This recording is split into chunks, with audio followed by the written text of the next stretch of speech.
10 years ago, she was dragged from this very ballroom in disgrace. Tonight she returned, and the most powerful duke in England fell to his knees before her. What he whispered next changed everything. For 10 long years, she lived in silence. Whispers chased her name like ghosts through empty halls. But tonight, she stepped back into the ballroom that once destroyed her. And when the duke saw her, he didn't speak. He knelt, before everyone. And what happened next made history tremble. Wait, before we reveal what the duke whispered, you need to subscribe right now, because the twist in this story will leave you speechless. Hit that subscribe button and turn on notifications. You won't want to miss how this forbidden love story shatters every rule of high society. Trust me, this changes everything. The chandeliers of Ashworth Manor blazed with 1,000 candles, casting golden shadows across the marble floors. The annual Winter Gala had always been the crown jewel of London's social season, and tonight was no exception. Silk gowns swirled like painted clouds, diamonds glittered at every throat, and champagne flowed like rivers of liquid starlight. But when Summer Holloway stepped through the grand entrance, the music stopped. Not literally, of course. The orchestra continued their waltz, the violins wept their practiced melodies, but for Summer the world had gone silent. Every face turned toward her, every whisper died on painted lips. And in that terrible, beautiful moment, she remembered exactly why she had stayed away for 10 years. Is that? It cannot be. The audacity! The whispers began like wildfire, spreading from one cluster of guests to another. Summer lifted her chin, her fingers trembling against the ivory fan in her gloved hand. She wore a gown of deep emerald silk, simple, elegant, and nothing like the extravagant fashions surrounding her. Her dark hair was swept up in a classic style, and her brown eyes held a quiet strength that hadn't been there a decade ago. But why had she come back? After everything they did to her? Across the ballroom, standing near the terrace doors, Adam Kelly, Duke of Harthmore, froze with a champagne glass halfway to his lips. 10 years. 10 long years of searching, of hoping, of dreaming of this moment. And now she was here, real and breathing and more beautiful than his tormented memories had allowed. Adam? Lord Nathaniel Winters touched his friend's arm. Are you quite all right? You look as though you've seen a ghost. I have, Adam whispered, his voice raw. I have. He set down his glass with hands that shook, hands that commanded armies, signed treaties, and ruled one of the most powerful duchies in England. But right now, they trembled like a boy's. Summer's eyes swept the crowd, landing briefly on familiar faces. Lady Victoria Ashford stood near the refreshment table, her beauty as sharp and cold as winter frost. Her expression shifted from shock to something darker, something that looked almost like fear. What was Victoria afraid of? What secret was she hiding? Well, Victoria recovered quickly, her voice carrying across the sudden hush. How unexpected. I wasn't aware we were accepting everyone into proper society again. The cruelty in her tone was delicate, wrapped in silk and tied with ribbon, but no less cutting. Summer didn't flinch. She'd spent 10 years preparing for this moment. Lady Victoria, Summer replied, her voice clear and steady. How lovely to see that some things never change. Your warmth is precisely as I remembered it. A few guests gasped. One didn't speak to Lady Victoria Ashford like that, not if one wished to remain in society, but Summer was no longer the frightened girl who had been dragged from this very ballroom in disgrace. She was something else now, something forged in exile and tempered by survival. Adam's heart hammered in his chest. He had to speak to her, had to tell her everything he'd discovered. Had to. He started moving before conscious thought caught up with action. The crowd parted before him like the Red Sea, nobles stepping back with bows and curtsies as the Duke of Harthmore crossed the ballroom floor. The whispers intensified. What is he doing? Surely he's not going to. After all these years. Summer saw him coming. For a heartbeat, her composure cracked, and something vulnerable flickered across her face. Pain and longing, and a love that had never truly died. Adam stopped before her. The entire ballroom held its breath, and then slowly, deliberately, Adam Kelly, Duke of Harthmore, the most powerful man in the room, lowered himself to one knee before Summer Holloway. The gasps were audible now. Shocked, scandalized, thrilled. "Summer," Adam said, his voice carrying in the stunned silence. "Forgive me. For everything. For not believing you. For not protecting you. For 10 years of cowardice." Tears welled in Summer's eyes, but she blinked them back. "Adam, please, get up. You're making a scene." "Good," he replied, his gray eyes locked on hers. "Let them watch. Let them finally see the truth. You were innocent. You have always been innocent. And I have spent 10 years proving it." What evidence had he found? What truth was about to shatter the ballroom's glittering facade? Victoria's champagne glass slipped from her fingers, shattering against the marble floor. The sound seemed to break the spell. "This is absurd," Victoria's voice rang out, shrill with panic poorly disguised as outrage. "Your Grace, have you lost your senses? This woman is a scandal, a disgrace. She was banished for a crime she didn't commit," Adam interrupted, rising to his feet but keeping his eyes on Summer. "A crime that someone else orchestrated, someone who wanted Summer gone so badly they were willing to destroy an innocent woman's life." The ballroom erupted in whispers. Lord Nathaniel stepped forward, producing a sealed envelope from his jacket. "Ladies and gentlemen, if I might have your attention. What the Duke says is true. We have evidence, letters, witness testimonies, bank records, all proving that Miss Holloway was framed." "Framed? By whom? And why?" Summer's breath caught. You have evidence?" Adam took her hand, and the touch sent electricity through both of them. 10 years hadn't diminished what they'd once shared. If anything, the connection burned brighter. "Every word," he promised. "Every lie. Every manipulation. I know it all now, Summer. And I'm going to make it right." Victoria's face had gone pale. She backed toward the terrace doors, but Lord Chancellor Edmund Blackwood stepped into her path, his expression grave. "Going somewhere, Lady Victoria?" Blackwood asked quietly. "I think perhaps you should stay. This concerns you quite directly." 10 years ago," Adam began, his voice carrying across the silent ballroom, "I was betrothed to Summer Holloway. We were in love. We were planning our future. And then one night everything fell apart." Summer closed her eyes, the memories flooding back with painful clarity. Would she finally tell them what really happened that night, 10 years ago? The ballroom looked much the same, glittering golden, alive with music and laughter. But Summer had been different then, younger, more innocent, still believing that love conquered all.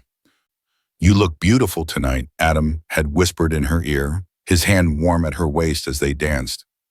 Summer had smiled up at him, her heart so full she thought it might burst. "We're really going to announce our engagement tonight?" "The moment the clock strikes midnight," Adam promised. "I can't wait any longer. I want the whole world to know you're mine." But midnight never came. At 11:30, Lady Victoria Ashford had rushed into the ballroom, her face a mask of horror and tears. "Help! Someone help! There's been a terrible accident.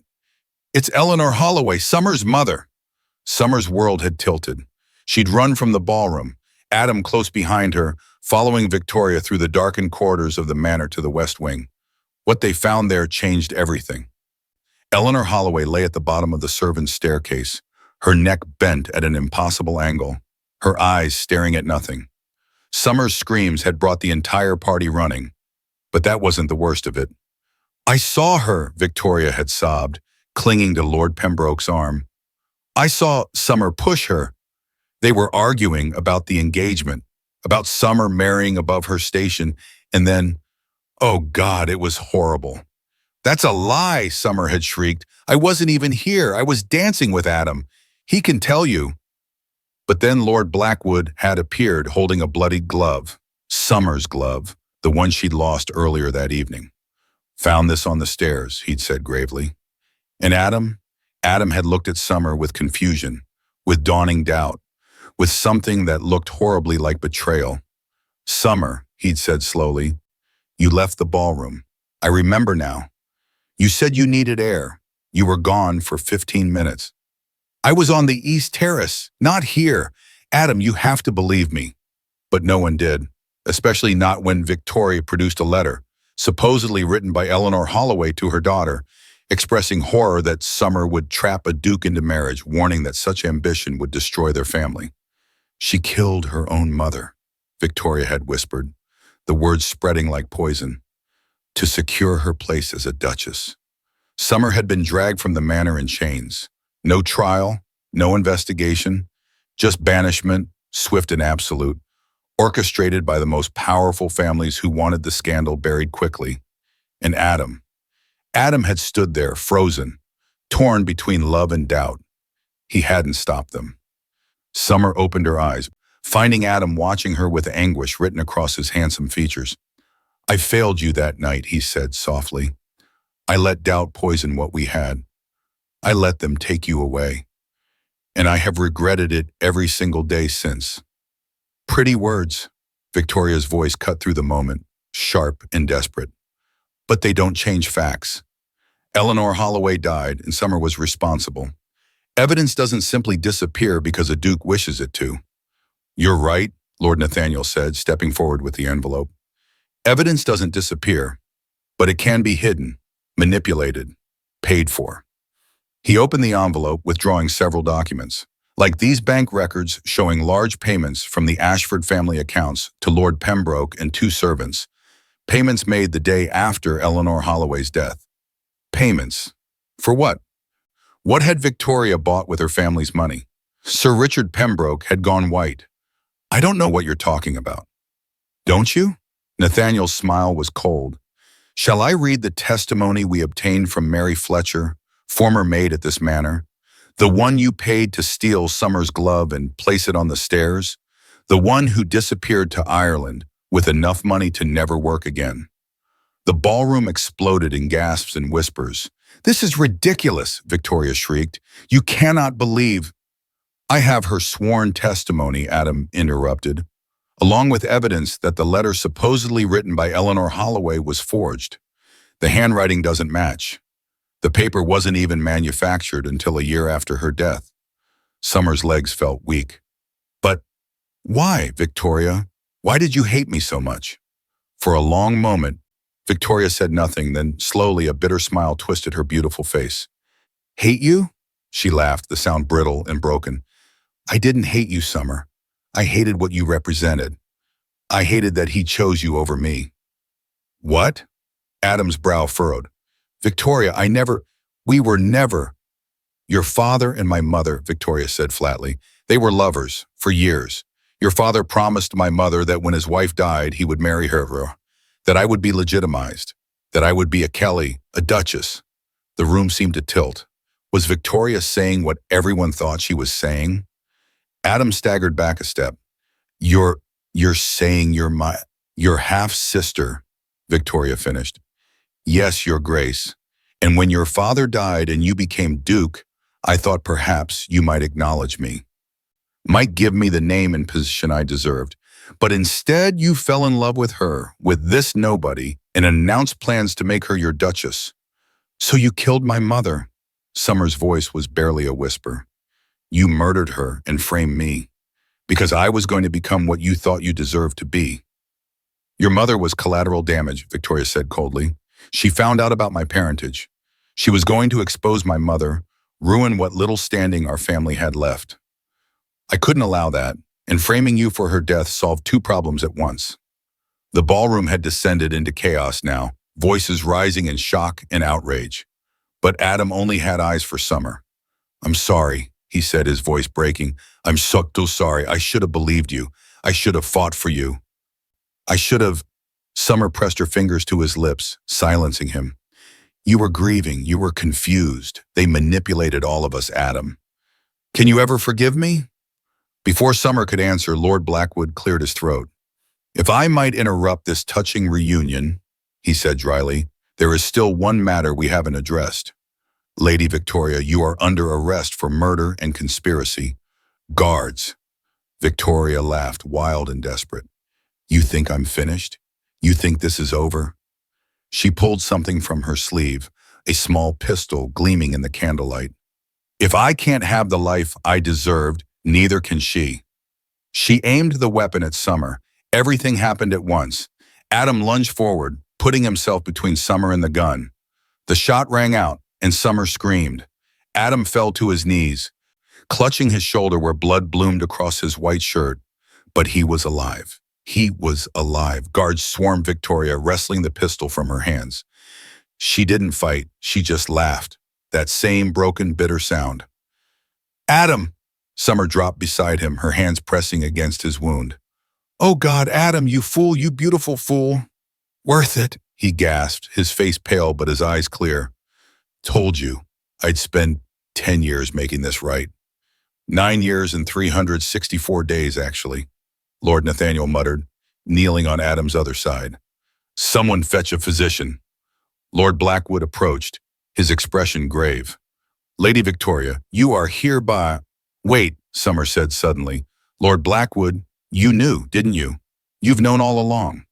The Chancellor's face betrayed nothing, but his silence was damning. What role had he played in all of this? Blackwood sighed heavily. I had suspicions, but no proof. Not until His Grace came to me 6 months ago with his evidence. 6 months? Summer turned to Adam. You've known for 6 months that I was innocent? Had to be certain, Adam managed, though his breathing was labored. Had to have everything, ironclad, couldn't risk. Victoria destroying evidence. And you couldn't have sent word to me? I've been living in exile, Adam. I thought the whole world believed me a murderer. I know, he whispered, but I had to protect you. Victoria had already killed once. If she'd known I was investigating, Summer, I couldn't risk her coming after you. The physician arrived then, bustling with his medical bag and commands to give him space. Summer reluctantly stepped back, her hands stained with Adam's blood, her mind reeling. Maggie Foster appeared at her side, materializing from the crowd like a guardian angel. Summer, come, let them work. I can't leave him. He'll be fine. Gunshot to the shoulder, painful but not fatal. Come. Maggie tugged her toward a private alcove off the main ballroom. We need to talk. Once alone, Summer collapsed onto a velvet settee, her entire body shaking. Maggie, my God, it's over. After 10 years, it's finally over. Is it? Maggie asked softly. Summer looked up. Her friend's face was troubled, conflicted about something. What wasn't Maggie telling her? What secret still remained? What do you mean? Maggie paced the small space, her normally placid features tight with anxiety. Summer, there's something you need to know. Something I've kept from you all these years because I thought it was for the best, but now, with everything coming out, with Adam nearly dying for you, Maggie, you're frightening me. Her friend stopped, turned, and met Summer's eyes with a look of pure anguish. The night your mother died, the night they banished you. Do you remember where they took you? To the magistrate, then to a carriage, then to Yorkshire, to my aunt's house. I remember every horrible detail. No, Maggie said quietly. Not quite. There was a stop you don't remember. The physician's house, about 3 hours into your journey. Summer's brow furrowed. I don't remember any physician. They drugged you, gave you something in your water. You were unconscious for most of the journey. Summer, Maggie knelt before her friend, taking her hands. You were pregnant, 2 months along, with Adam's child. The world stopped spinning, everything went silent. Then quietly, hoarsely. What? Adam's child, Maggie repeated, tears streaming down her face. They knew. Lady Victoria knew. That's why she was so desperate to get rid of you. Not just because Adam loved you, but because you were carrying his heir. Summer couldn't breathe, couldn't think. But I would have known. I would have. You were young, innocent. You didn't recognize the signs. But Victoria did. She had you examined by a physician loyal to her family. That's where they took you, and that's where they took your baby. No, Summer stood backing away. No, you're lying. This is some cruel— I wish I were. Maggie stood too. They told you the baby died. Premature birth caused by the stress of the scandal. That's what they said. But Summer, the baby lived. A child. Adam's child. Alive. But where? Summer's hands went to her stomach, to the place that had once held life. A life she'd never known about. A life they'd stolen from her. Where, she demanded, her voice sharp as broken glass. Where is my child? Maggie hesitated, and Summer knew with sickening certainty. You know, she whispered. You've always known. That's why you've stayed in my life all these years, isn't it? You were watching, protecting something. Someone, Maggie corrected gently. Summer, your daughter. Daughter, the word broke her. I have a daughter? She's 9 years old, beautiful, bright, happy. She's been raised by a good family in the country. They were told she was an orphan. Who, Maggie? Summer's voice was steel now. Who has my daughter? Before Maggie could answer, the alcove curtain swept aside, and Lord Blackwood entered, his face grave. I believe I can answer that, he said quietly, because I'm the one who's been paying for her care all these years. Summer stared at the Lord Chancellor, the most powerful legal mind in England, the man who had stood silent while she was banished. You, she breathed, you knew about my daughter and you said nothing? I said nothing because I was trying to keep her alive, Blackwood replied heavily. Lady Victoria had already killed once. If she'd known the child survived, what do you think she would have done? The truth of that settled like ice in Summer's veins. The family who has her, Summer said carefully, her mind working frantically. Do they know who she is? No, and neither does the child. She knows herself as Lily Thornton, daughter of Thomas and Catherine Thornton, respectable gentry from Surrey. Lily, Summer whispered. The name was beautiful. Perfect. I want to see her. That may be complicated, Blackwood began, but Summer cut him off. I don't care about complicated. That's my child. Adam's child. We have a right. Does he know? Blackwood asked quietly. The question stopped Summer cold. What? Does the Duke know about his daughter? Summer looked at Maggie, who shook her head. I never told him. I thought it would only cause more pain. Then perhaps, Blackwood said carefully, we should tell him together. Considering he nearly died for you tonight, he deserves to know the complete truth. They found Adam in the manor's guest chambers, bandaged and pale but conscious. Lord Nathaniel stood guard at the door, and the physician was just finishing his work. Clean wound, the doctor announced. Missed everything vital. He'll recover fully, though he'll need rest, and everyone out, Summer said firmly. Except Lord Blackwood. We need to speak with the Duke privately. Nathaniel looked to Adam, who nodded. It's all right. Leave us. When they were alone, Summer approached the bed where Adam lay propped against pillows. Even injured, even pale with blood loss, he was the most beautiful thing she'd ever seen. You saved my life, she said softly. I'd do it again, he replied immediately, 1,000 times over. Even if I told you that I've been keeping a secret from you, a secret as devastating as what Victoria did. Adam's gray eyes sharpened. Summer, what? You have a daughter, she said, the words coming out in a rush. We have a daughter. She's 9 years old, and she's alive, and I didn't know. I swear to you, Adam, I didn't know until tonight. The silence that followed was absolute. Then Adam spoke, his voice barely audible. What? Lord Blackwood stepped forward. Your Grace, the night Miss Holloway was banished, she was 2 months pregnant. The conspiracy went deeper than we realized. They not only framed her for murder, but they took the child and gave it away.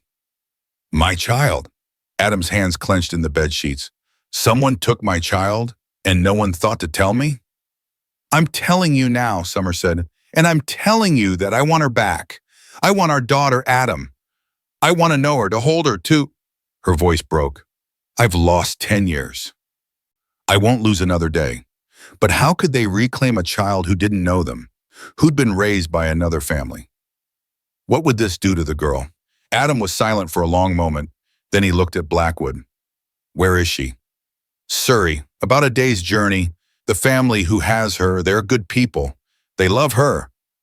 But she's not theirs, Adam said flatly. She's ours. Adam, Summer said carefully, we can't just tear her away from the only family she's known. She's a child, an innocent child. We have to think about what's best for her. What's best for her is knowing the truth, Adam countered. What's best for her is knowing her real parents are alive and want her. And what if she doesn't want us? The question escaped Summer before she could stop it. What if we're strangers to her? What if she hates us for disrupting her life? The fear in her voice softened Adam's expression. He reached for her hand, wincing at the movement but not stopping until their fingers were intertwined. Then we'll earn her love, he said simply, the same way I'm going to earn yours back. One day at a time, for however long it takes. You already have my love, Summer whispered. You've always had it. Then marry me, Adam said. While the society wedding we were supposed to have 10 years ago, not some grand spectacle, just us and Nathaniel to stand witness and a priest tomorrow. Adam, you were shot. You need to rest, to heal. I've waited 10 years, Summer. I'm not waiting another day. Marry me tomorrow, and then we'll go to Surrey together, as husband and wife, as parents. We'll meet our daughter together. Summer looked at Lord Blackwood. Is that even legal? Can we claim her? With the scandal exposed, with Lady Victoria arrested for murder, with your innocence proven? Blackwood smiled faintly. I believe I can manage the legalities. The more difficult question is how to tell a 9-year-old girl that her entire life has been a lie. We don't, Summer decided. Not immediately. We introduce ourselves as friends of the family. We get to know her slowly, let her get to know us. And when the time is right, when she's ready, we tell her the truth. And if the Thorntons refuse? Adam asked. They won't, Blackwood said confidently. Not when they learn the truth of who took their orphan and why. Not when they understand that the child is heir to a dukedom. He paused. Though I suspect, knowing them, they'll want what's best for Lily, even if it breaks their hearts. What kind of people were the Thorntons? Would they fight to keep the daughter they'd raised?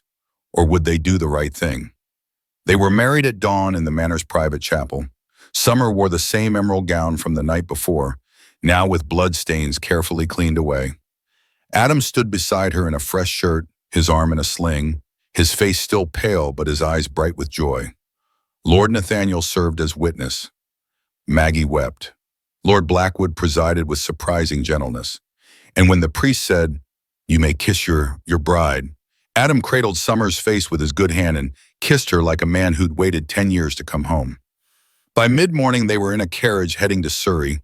What if she looks like me? Summer asked suddenly, breaking the comfortable silence. Adam smiled. Then she'll be the most beautiful girl in England. What if she looks like you? Then she'll be in serious trouble with the boys in about 5 years. Summer laughed despite her nerves. Adam, be serious. I am serious. He turned to face her fully. Summer, whatever she looks like, whatever she's like, she's ours, she's part of us, and we're going to love her completely. What if she already has parents she loves? What if taking her away from them destroys her? Then we don't take her away, Adam said simply. We give her the truth and let her choose. Even if she's only 9, she deserves a choice. That's very enlightened of you. I've had 10 years to think about what I value, Adam said quietly. Choice, truth, the right to determine one's own path. I took those things from you once. I won't take them from our daughter. The Thornton estate was modest but beautiful, a country house surrounded by gardens, with smoke curling from the chimneys and the sound of laughter drifting from the back lawns. They were expected. Blackwood had sent word ahead. Catherine Thornton greeted them at the door, a woman in her 40s with kind eyes and work-worn hands. Your Grace, she curtsied, then noticed Summer. Her eyes widened. You're her mother. I am, Summer said simply. Is she here? In the gardens with my husband, teaching him how to climb trees properly, I suspect. Catherine smiled, but it didn't reach her eyes. Lord Blackwood told us everything, about who she is, about what happened to you. She paused. I'm sorry for what they did to you, for our part in keeping her from you. You didn't know, Summer said gently. You were told she was an orphan. You gave her a home. You loved her. I can never repay that. She's not an orphan, Catherine said quietly. She has parents who want her. What happens now? Before Summer could answer, a child's laughter rang out from the gardens. And then she appeared. 9 years old, dark hair like Summer's, gray eyes like Adam's, skinny legs covered in grass stains, a smudge of dirt on her nose, and the most radiant smile Summer had ever seen. Lily, their daughter. "Mama," the girl called to Catherine, "Papa taught me how to—" She stopped, seeing the strangers. Her smile dimmed to polite curiosity. "Oh, I'm sorry. I didn't know we had guests." "Lily," Catherine said warmly, "come meet the Duke and Duchess of Hearthmore. They're friends of Lord Blackwood." Lily bobbed a respectful curtsy, clearly well taught. "Your Grace, your Grace." Summer couldn't speak, couldn't breathe. This was her daughter, her child, standing right in front of her, alive and real and perfect. "Hello, Lily," Adam managed, his voice only slightly hoarse. "It's very nice to meet you." "Are you here about the thing Lord Blackwood mentioned?" Lily asked with disarming directness. "About my parents?" The child already knew something was happening, but how much? And how would she react to the truth? Catherine looked stricken. "Lily, we talked about this. The Duke and Duchess are here to tell me about my real mama and papa," Lily finished. She looked at Summer with those gray eyes, Adam's eyes, and said calmly, "Is it you? Are you my mother?" Summer's knees nearly gave out. Adam's hand found her elbow, steadying her. "Yes," Summer whispered. "I am." Lily studied her for a long moment. Then she looked at Adam. "And you're my father?" "I am." Another long silence. Then, "Did you not want me? Is that why you gave me away?" "Oh, sweetheart, no."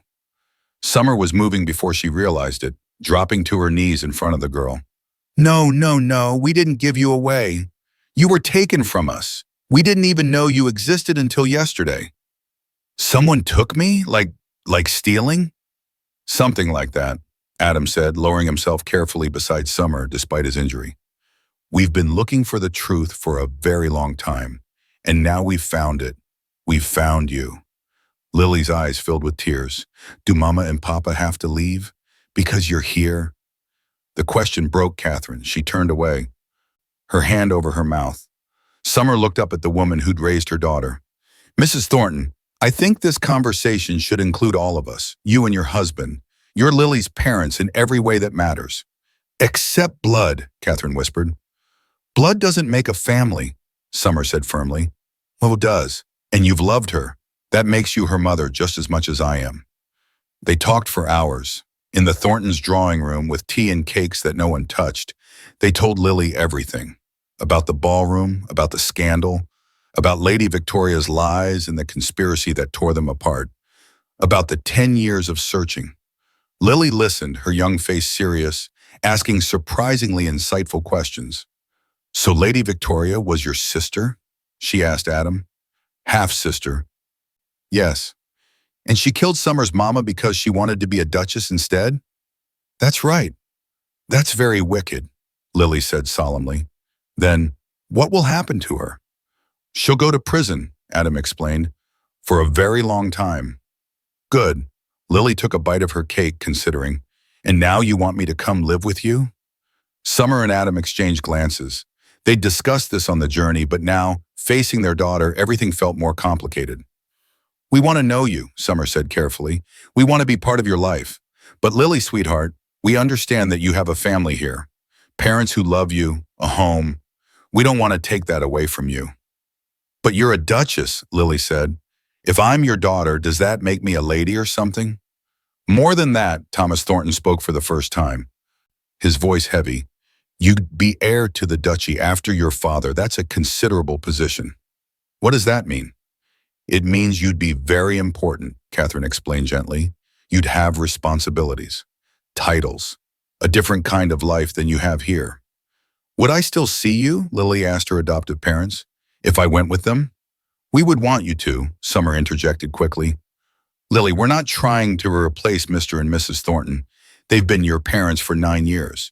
They've loved you and raised you and made you into this wonderful person. We want to add to that love, not take it away." "So I could have 4 parents?" Lily's eyes widened at the possibility. "If you wanted," Adam said. "We could work something out.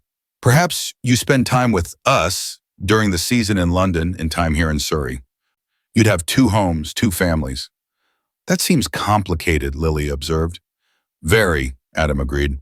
But important things often are. Lily was quiet for a long moment. Then she stood and walked to the window, looking out at the gardens where she'd played every day of her life. I need to think, she announced. May I be excused? Of course, Catherine said immediately. When the child had left, Thomas Thornton turned to Summer and Adam. You're offering to share her, to let her keep both families. That's incredibly generous. It's the right thing, Summer said. You've been her parents. We can't change that. We don't want to. But she is the heir to a dukedom, Catherine said quietly. She needs to learn that world, needs to be prepared for those responsibilities. Then we'll teach her together, Adam said. You know her better than we do. You know what she needs. We can learn from you. Thomas's eyes were suspiciously bright. You're remarkable people, your graces. We're parents who lost 10 years with our daughter, Summer corrected. We're not losing any more, but we're not going to destroy her childhood to get those years back. An hour later, Lily returned. She sat down in the center of the room and looked at all four adults. I've decided, she announced with the seriousness only a 9-year-old can muster. I'd like to have 4 parents, if that's all right with everyone. And I'd like to learn about being a lady or a duchess or whatever I'm supposed to be, but I don't want to leave Surrey completely. This is my home. We understand, Summer said, her heart full. We can make that work. Good, Lily paused. And I have one question. Anything, Adam said. Why didn't you get married 10 years ago if you loved each other? The simplicity of the question landed like a bomb. Because I was a coward, Adam said honestly. Because when your mother needed me to believe in her, I doubted instead. And I've regretted it every day since. Did you apologize? Yes. Did she forgive you? Yes. Then it's all right, Lily decided. People make mistakes. What matters is making them right. She looked at Summer. May I call you Mother, or is that confusing? You can call me anything you want, Summer whispered through tears. And you can call me Catherine, Catherine added quickly. Or Mama, as you always have. Whatever feels right to you. Lily nodded, seeming satisfied with this arrangement. I think I'd like a tour of your house in London. The one where I'm apparently going to be a lady. Done, Adam said, smiling despite the tears in his own eyes. Tomorrow, if you'd like. Tomorrow is good, Lily agreed. Then more tentatively, may I hug you, both of you? Summer opened her arms and Lily walked into them. Then Adam's good arm came around both of them, and for the first time in 10 years, their family was complete. But was it truly over, or did one more secret remain? 3 months later, the Duke and Duchess of Harthmore hosted a ball at their London residence. It was the social event of the season. Everyone who was anyone received an invitation, and everyone came. They wanted to see the scandalous couple, the woman who'd been banished and returned, the Duke who'd defied society, the strange family arrangement with the child who had 4 parents. But most of all, they wanted to see if Summer Holloway, now the Duchess of Harthmore, would crumble under the weight of the society's scrutiny. She didn't. Summer stood in the receiving line in a gown of midnight blue, Adam at her side, welcoming guests with grace and poise. Lily was there too, dressed in soft pink, charming everyone with her natural wit and intelligence. Lord Nathaniel whispered to Adam, "She's a natural. Your daughter will be a force to be reckoned with in a few years." God help us all, Adam replied with a grin. But then the footman announced, Lady Victoria Ashford. The ballroom went silent. It was impossible. Victoria was in prison, awaiting trial for murder. But there she stood in the doorway, escorted by guards but present nonetheless. What is this? Adam demanded, moving him forward. Lord Blackwood appeared, his expression grave. She requested permission to speak with you before her trial. Given the circumstances, I thought it prudent to allow it. Under guard, of course. Victoria looked different, thinner, paler. The sharp edges of her beauty had softened into something almost human. I don't have anything to say to you, Adam told her coldly. Please, Victoria said quietly. 5 minutes, that's all I ask, and then I'll go to my fate willingly. Summer put her hand on Adam's arm. Let her speak. What harm can it do now? They moved to a private salon, guards posted at every door. Lily stayed with the Thorntons in the ballroom. Victoria stood before them, her hands shaking. I didn't come to ask for forgiveness. I know I don't deserve it. What I did was unforgivable. Then why are you here? Summer asked. Because there's one more truth you need to know. About that night, about your mother's death. Summer went very still. What about it? I didn't kill her, Victoria said quietly. I planned to. I was going to push her down those stairs.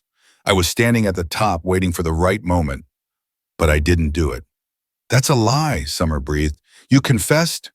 I confessed to planning it, to wanting it, to framing you for it, but I didn't actually do it. Victoria's voice cracked. She fell, on her own. She was hurrying down the stairs, angry from an argument she'd had with Lord Blackwood. Yes, with him, and she missed a step. I watched it happen. And instead of getting help, instead of telling the truth, I saw an opportunity. Was this the truth? Or one more manipulation from a woman who'd lied about everything? Summer looked at Lord Blackwood, whose face had gone ashen. You were arguing with my mother? About the pregnancy, Blackwood admitted quietly. She came to me because she discovered you were with child. She wanted advice on how to handle the situation given the scandal it might cause. I counseled patience. She disagreed vehemently. We argued, and then she left, upset and distracted. So my mother died because she was worried about me, Summer whispered, because she wanted to protect me. Eleanor loved you more than anything, Blackwood said. I've carried the guilt of that argument for 10 years. If I'd handled it better, if I'd walked her down the stairs. It was an accident, Victoria said. A terrible, tragic accident, but I turned it into murder. I destroyed your life, took your child, ruined everything, for an accident I didn't even cause. She laughed bitterly. All my scheming, all my hatred, and in the end, I was just an opportunistic vulture feeding on tragedy. Why tell us this now, Adim asked. Because I'm going to die, Victoria said simply. Either by hanging for a murder I didn't technically commit, or by my own hand in that prison cell. Either way, I'm finished. And I thought perhaps one truth might make my damnation slightly less complete. She turned to leave, but Summer's voice stopped her.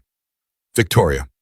Victoria turned back, and the two women looked at each other, past the hatred, past the lies, just two women whose lives had been destroyed by circumstance and choice.